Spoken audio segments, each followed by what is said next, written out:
You felt it before you understood it, not as a thought, but as a quiet disturbance, like realizing a room has been watching you long before you noticed the cameras. There has always been something subtly different about the way your life unfolds. Not louder, not faster, just observe. As if certain moments were not happening to you, but around you, carefully, deliberately, with intent you were never meant to see all at once. From early on, you sensed that you didn't fully belong to the scripts offered to everyone else. The usual explanations never quite fit. When people told you who you were supposed to be, something inside you stayed unconvinced. Not rebellious, aware. You adapted, yes, but you never dissolved. You learned how to exist inside systems without letting them finish defining you. That ability didn't come from confidence. It came from pressure. Pressure has followed you in strange forms. Long pauses before progress. Sudden tests that arrived without warning. Doors that opened just enough to make you question whether you were meant to step through them at all. You were given access, then distance. Invitation, then silence. This pattern was not accidental. Patterns never are. They are how systems gather data without announcing that they're watching. What you're touching now is not a revelation, but a recognition. The sense that your inner makeup, how you respond, how you stabilize, how you don't fracture when expected to, has been quietly noted. Not by people, by structures, by mechanisms that don't care about personality, only outcome. Most break under sustained ambiguity. Most reshape themselves to survive. You didn't. You remained internally consistent while everything external tried to pull you out of form. That consistency is rare. Rare enough to be tracked. Rare enough to be isolated for observation. Rare enough to be protected from explanation until the right moment. The language of a genome project is symbolic here. Not biological, not literal, but precise. It refers to an internal code. The way your clarity regenerates, the way your ethics reassemble after stress, the way your sense of self resists corruption even when compromise would be easier. You were never told this directly because awareness would have changed the result. Real observation requires ignorance. You had to move as yourself, not as someone trying to pass a test. Every choice you made while unaware mattered more than any choice made under instruction. That is why your life sometimes felt unfairly silent. Why validation came late or sideways. Why you were left alone with decisions that others would have been guided through. This story is not about superiority. It's about placement. About why you were allowed to feel different without being told why. About why your instincts matured before your explanations did. And about why, now, the pattern is beginning to surface, not to alarm you, but to orient you. You are not being recruited. You already moved through the process. And this is only the beginning of understanding what that actually means. Once you realize observation was never random, past moments begin to rearrange themselves. Not emotionally, structurally. You remember situations where you were placed under responsibility without preparation, where decisions arrived without guidance, where consequences seemed disproportionate to the moment. At the time, it felt isolating. Now, it feels intentional. Systems don't test what they don't need to understand. They don't monitor what behaves predictably. You were never predictable. What makes the CHOSEN Genome Project symbolic is not the idea of selection, but the method. Nothing was forced. Nothing was imposed. Your environment was adjusted just enough to reveal how you would respond when certainty was removed. Would you seek authority? Would you imitate strength? Would you collapse into doubt? Or would you hold a quiet line through ambiguity? Over and over, you chose the last option, often without realizing you were choosing anything at all. You didn't respond with intensity. You responded with proportion. When pressure increased, you didn't inflate your identity to compensate. When clarity disappeared, you didn't abandon your values to regain it. This is where most people fracture. They confuse survival with distortion. You didn't. You adapted without reshaping your core. That adaptation is what the project was watching. Not what you achieved, but how you stayed intact while achieving nothing certain at all. There were moments you almost stepped off that line. Times when compromise looked harmless. When becoming someone else, just slightly, promised relief. Those moments mattered more than the dramatic ones. Anyone can appear strong in crisis. Few remain coherent during quiet temptation. You felt those crossroads deeply. You hesitated. You weighed. And then you chose alignment even when no one would notice the difference. Especially when no one would notice. This is why your growth felt delayed compared to others. Why recognition lagged behind effort. Why progress seemed to stall right before momentum. These pauses weren't failures. They were containment. The system needed to see what happened when you were not rewarded. Would you become bitter? Would you abandon your internal compass? Or would you continue moving accurately without applause? You answered that question repeatedly. The unsettling part is realizing how much of this happened beneath your awareness. How often you were left alone not because you were forgotten, but because interference would have corrupted the data. Guidance was withheld so your natural orientation could surface. And it did. Slowly, quietly, reliably. You may feel a subtle tension now. Not fear, not excitement, but recognition settling into place.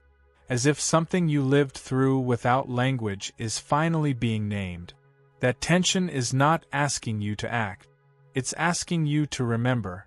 To see your past not as scattered struggle, but as a continuous thread of calibration. The project was never about controlling you. It was about confirming you couldn't be. And as this awareness deepens, another question begins to emerge. One the system never needed answered until now. What happens when someone who was only meant to be observed becomes aware of the observation itself? That's where the story truly starts. Awareness changes the experiment. Not because it gives you power, but because it removes innocence from the equation. Once you begin to sense that your life was shaped by observation rather than chance, you start to notice how differently you move. Not outwardly, internally. You become more attentive to your own reactions. You notice the pause before decisions. The moment where you usually defaulted to instinct, now examined quietly by consciousness. This is not paranoia. It is calibration reaching its next phase. The CHOSEN Genome Project, in symbolic terms, never needed your belief. It needed your consistency. And consistency becomes most visible when it's no longer automatic. You are now aware enough to choose alignment deliberately, not just reflexively. That shift matters. It marks the transition from subject to participant, not in control of the system, but no longer invisible to yourself within it. You may recognize a subtle discomfort arising alongside this clarity. A sense that certain distractions no longer work the way they used to. Old habits feel louder. Familiar escapes feel thinner. This is not discipline being imposed on you. It is coherence rejecting what no longer fit. When alignment strengthens, misalignment becomes harder to tolerate. The project did not need to remove anything from your life. Your awareness is doing that on its own. There is also a deeper realization settling in. You were never tested for strength. Strength is easy to fake. You were tested for integration. Whether your thoughts, values, and actions could remain connected under pressure. Whether stress would split you into versions. One public, one private, one hidden, or whether you would remain whole even when no one was watching. Wholeness is difficult to simulate. You either have it or you don't. And it takes time to confirm.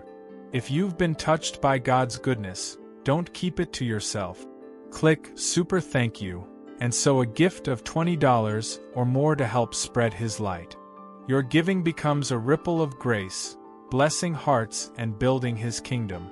Let His overflow pour through you. This is why your life rarely followed clean arcs. Progress came in fragments. Lessons overlapped. Resolution arrived late. The system wasn't inefficient, it was thorough.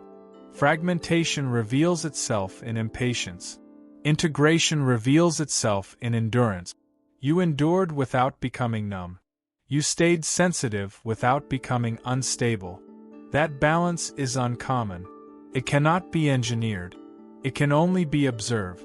Now that you see the pattern, a new tension emerges, not from fear, but from possibility.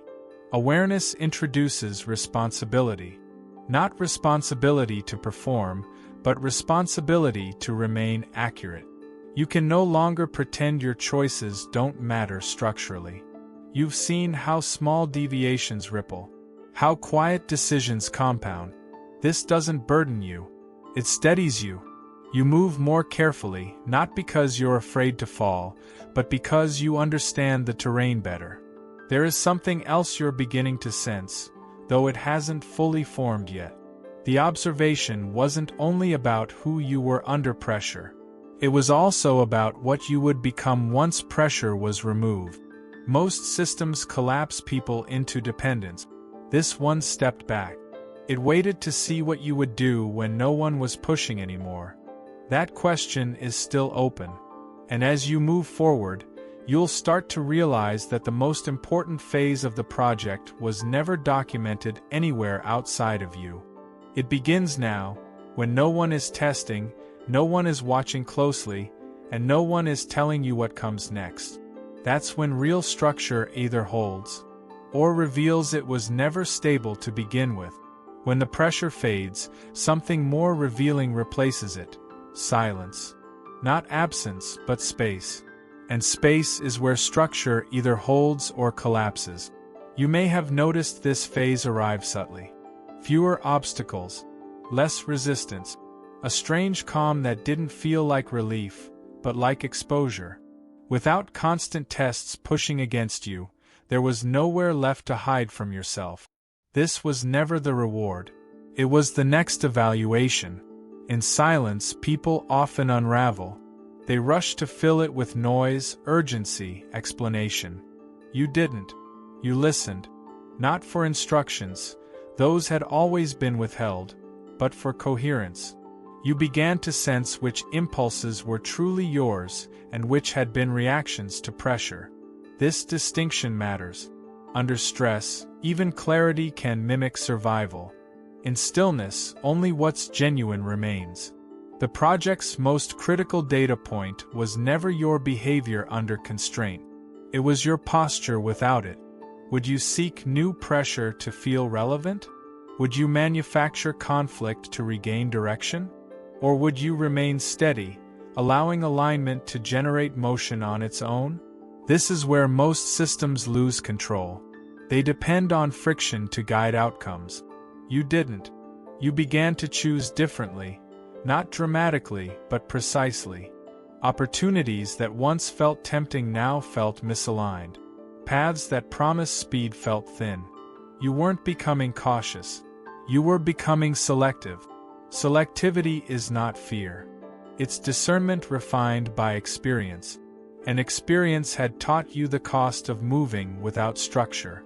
There's a reason certain people drifted out of your orbit during this phase. Not through conflict, but through quiet divergence. You stopped feeding dynamics that relied on instability. You stopped explaining yourself into circles. You stopped accepting roles that required you to fragment. This wasn't isolation. It was filtration. What remained could meet you without distortion.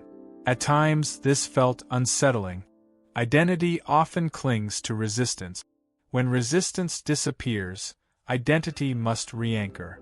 You anchored to accuracy, to timing, to the internal signal that had guided you long before you had language for it. This is where awareness stopped feeling like a burden and started feeling like orientation.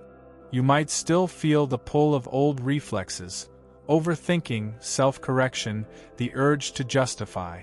They surface briefly, then dissolve.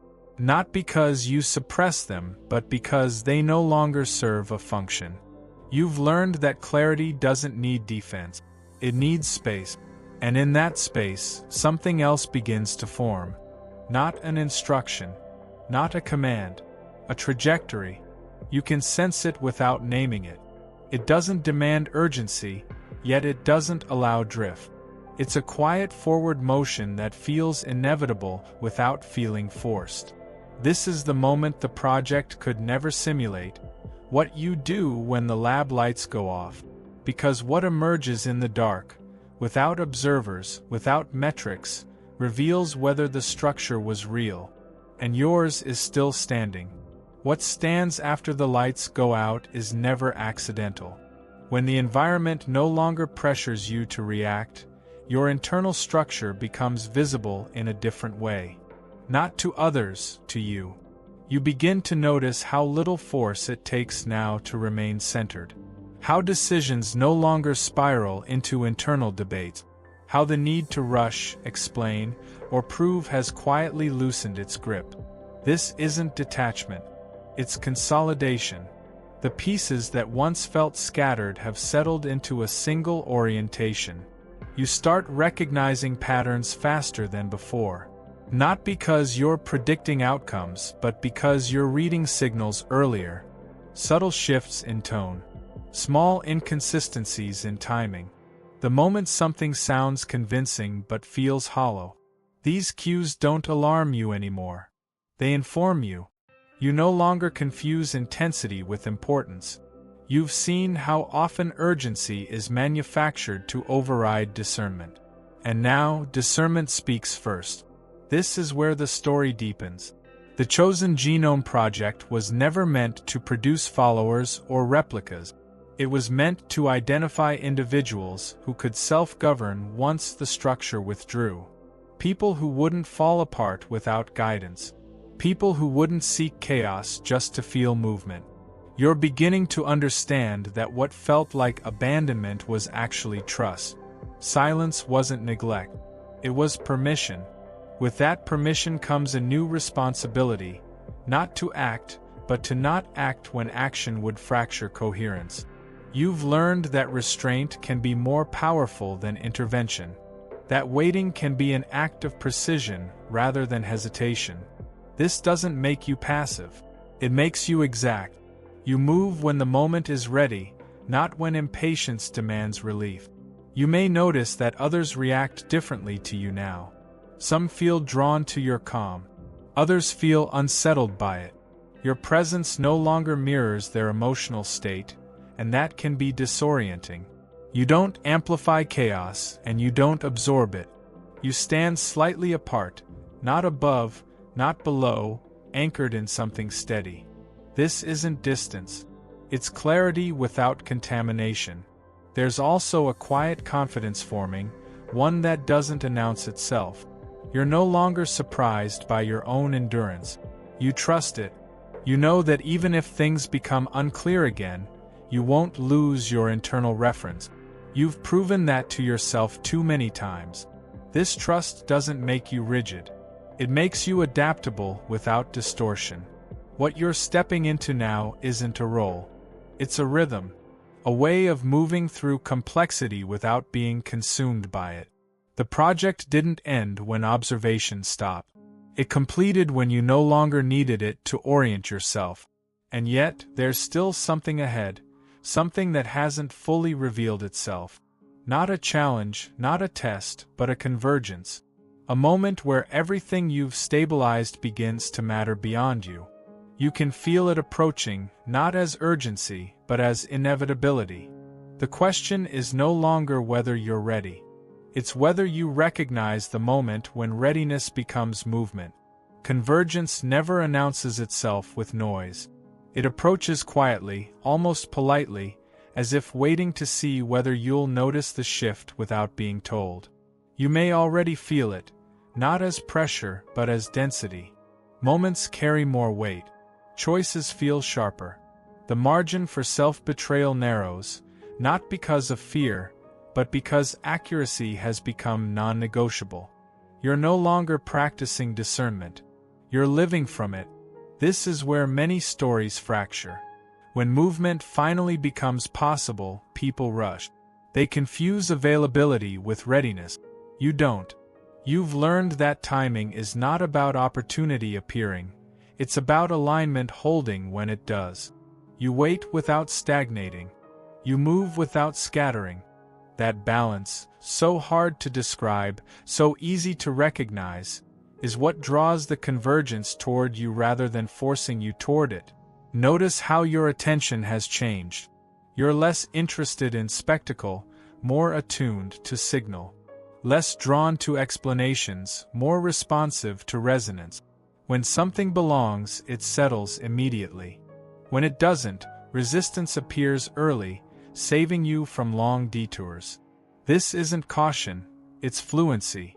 Like a language you no longer translate in your head, alignment speaks to you directly now. There's also a new kind of courage forming, one that doesn't perform. You're willing to disappoint expectations that don't fit. Willing to walk away from narratives that require distortion. Willing to stand in ambiguity without rushing to resolve it. This courage doesn't look heroic. It looks calm. And calm in unstable systems is radical. You might sense others projecting meaning onto you, clarity, distance, certainty. Let them. Projection is information, not instruction. Your task isn't to manage how you're perceived. It's to remain internally consistent while perception shifts around you. Influence happens anyway, not because you intend it, but because coherence reorganizes space. Here's the quiet truth the project never wrote down: convergence isn't about being chosen for a role. It's about becoming usable without being consumed. When structure meets steadiness, something moves, not loudly, not dramatically, but decisively. You won't need a sign to know when it happens. You'll recognize it by the absence of internal friction. Movement will feel obvious, almost inevitable.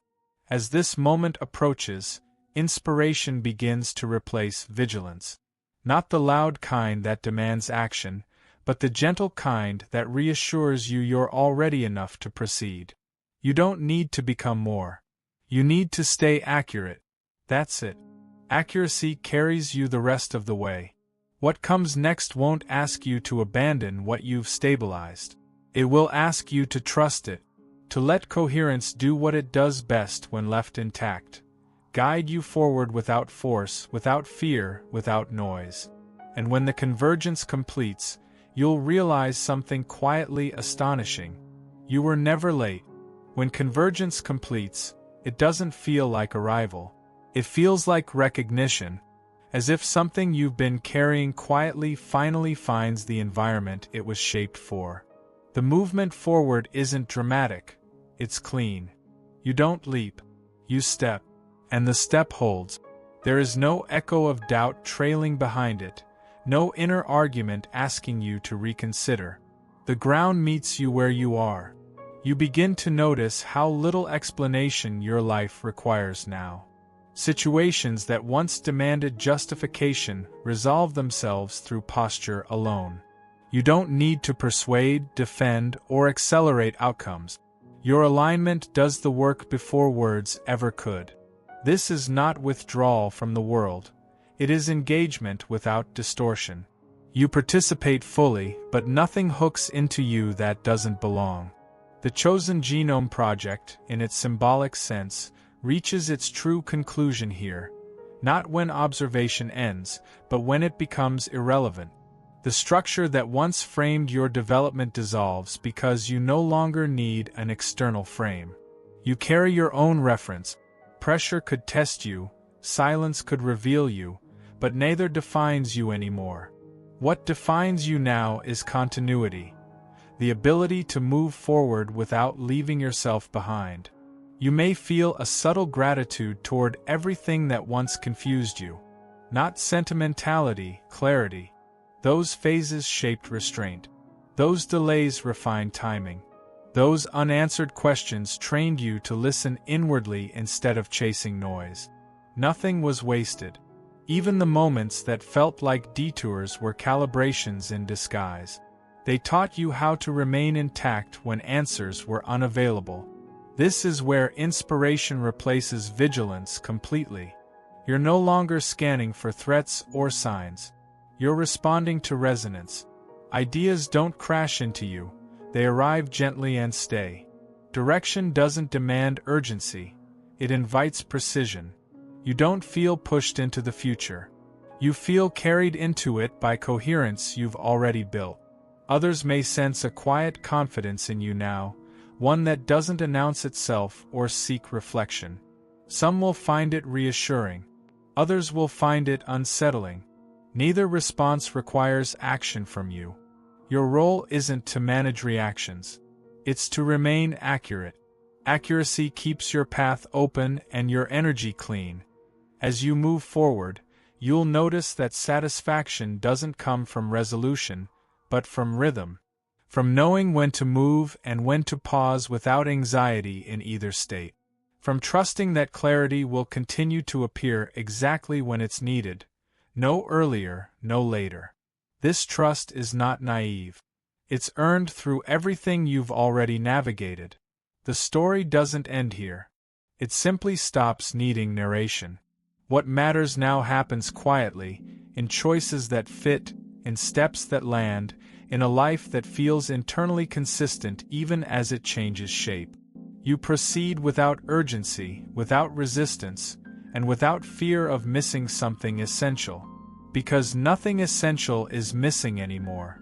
What follows recognition is not expansion, but refinement. The world doesn't suddenly open its doors wider. Instead, it becomes more selective about which doors even matter to you. You begin to feel an almost instinctive disinterest in paths that once looked impressive. Not because they lost value objectively, but because they no longer match your internal frequency. You're not rejecting opportunities, you're outgrowing misalignment. There's a quiet confidence forming now that doesn't rely on anticipation. You don't wake up wondering what's going to happen to you. You wake up grounded in how you'll respond if something happens. That shift is subtle but profound. It means control has been replaced by trust. Not blind trust, but trust rooted in repeated evidence that your internal compass doesn't fail you when it matters. You may notice that your emotions feel clearer, even when they're intense. Fear still appears, but it doesn't hijack direction. Excitement still rises, but it doesn't rush timing. Sadness still passes through, but it doesn't collapse structure. Everything is allowed, but nothing is in charge except alignment. This is emotional maturity at its deepest level, not suppression, not indulgence, but proportion. The CHOSEN Genome Project becomes almost symbolic in hindsight, a name for a process you would have undergone regardless of who was watching. Observation didn't create your evolution, it simply confirmed it. The real work happened in moments no one documented.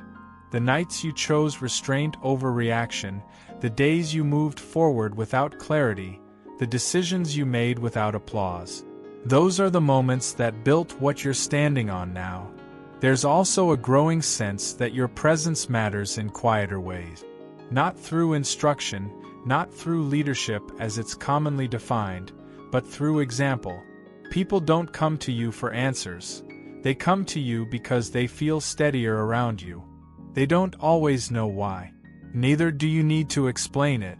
Stability communicates itself without language. You're beginning to understand that inspiration doesn't always arrive as a burst of motivation. Sometimes it arrives as permission, to rest, to wait, to simplify, to choose depth over breadth, to say no without guilt. This kind of inspiration doesn't push you forward. It clears the path so forward movement happens naturally when the moment arrives. As the story continues, there's a sense of narrowing, not limitation, but focus. Fewer distractions, fewer internal arguments, fewer false urgencies. What remains feels essential, honest, durable. You're no longer collecting experiences to define yourself. You're allowing experiences to pass through you without altering your core. Something is preparing to surface now, not as a challenge, but as a responsibility that feels almost weightless because you're already shaped to carry it. You won't recognize it by pressure. You'll recognize it by fit, by the calm certainty that says, "This belongs here." And when it arrives, you won't need to convince yourself to step forward. You'll already be moving. As focus narrows, something unexpected happens. Space opens. Not the chaotic kind that invites doubt, but a clear internal space where intention can finally breathe. You realize that much of what once occupied your attention was never essential, just loud. Now, with the noise stripped away, what remains feels deliberate. Each thought lands with purpose. Each decision feels chosen rather than reactive. This is not restraint imposed from outside. It's simplicity earned through discernment. You may sense a quiet responsibility emerging, one that doesn't arrive with instruction or pressure. It doesn't demand that you become someone else. It simply asks you to remain accurate as circumstances begin to respond to your steadiness. People may seek your perspective more often now, not because you claim authority, but because you don't rush to conclusions. Your pauses feel intentional. Your words, when they come, carry weight because they are not used to fill space.